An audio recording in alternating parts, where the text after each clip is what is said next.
Nous nous sommes rendus à l'abbatiale de Myrta, qui se situe sur la route de Saint-Jean à 30 km de Saint-Laurent-du-Maroni. Les parents de Myrta y cultivent beaucoup de légumes. De la dachine, des patates douces, chuiti patata, du combo, oko, du piment, pépé, du manioc, cassaba, des maïs, du wassaï, du sorossi, des concombres, cocomé. Myrta a pris un outil spécial qui s'appelle une houe, chapeau en bushinengue et un stock de graines. Myrta a attaché son panier pour éviter d'avoir mal au dos. Les couleurs sont vives et belles. Pour nous, c'est important de voir ça. C'est notre tenue traditionnelle. Puis nous avons marché en file indienne dans le champ. Nous n'étions pas très rassurés car Myrta nous a parlé d'un dangereux serpent qu'elle a vu la semaine dernière avec sa sœur. Nous avons eu de la chance car ce n'était pas la saison des pluies. En effet, il y a beaucoup de serpents durant les pluies. Nous avons goûté aux tomates sauvages. C'était excellent et bon. Cela avait du goût et nous, on aime bien.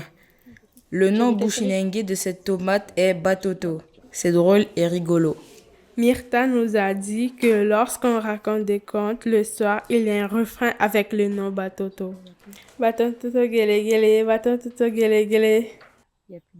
Myrta a commencé son travail en nettoyant le terrain, comme lorsque l'on fait les tâches ménagères à la maison, en balayant le sol de la chambre et de la cour. C'est important de nettoyer proprement car il y aura plus d'espace pour sa plantation.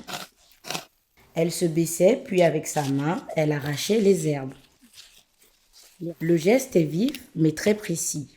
Le balancement de son bras donne l'impression qu'elle nage dans l'eau d'une piscine.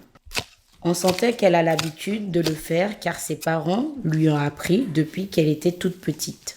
Et ses parents l'ont appris de leurs grands-parents. Myrta s'est arrêtée au milieu du champ de manioc. Elle a choisi un endroit précis.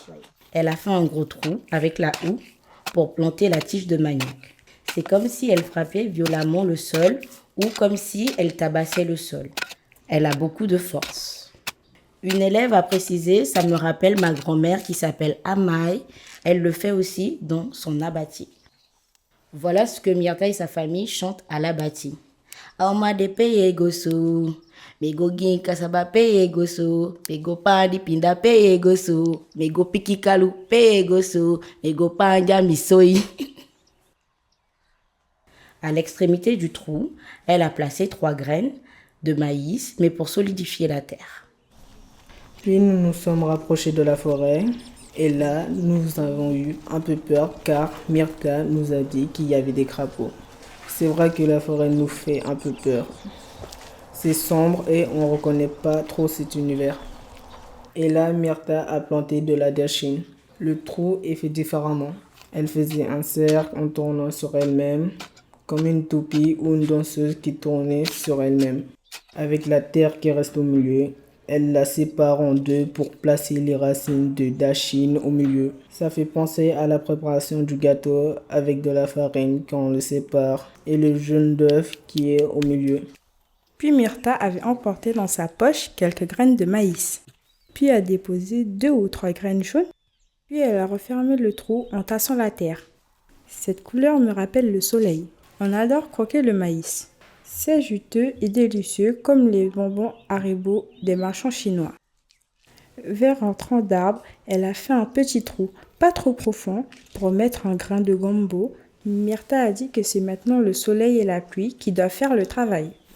Ce qu'on a fait dimanche, là, lorsqu'on est venu. À la fin, nous avons trempé nos pieds dans la crique. C'est un véritable spot. On se croirait dans la piscine municipale de Saint-Laurent. Durant les parties de pêche, on peut attraper des aïmaras. C'est très relaxant de pouvoir marcher pieds nus dans l'eau. On a laissé flotter un morceau de bois en écorce comme une pirogue sur le fleuve du Maroni.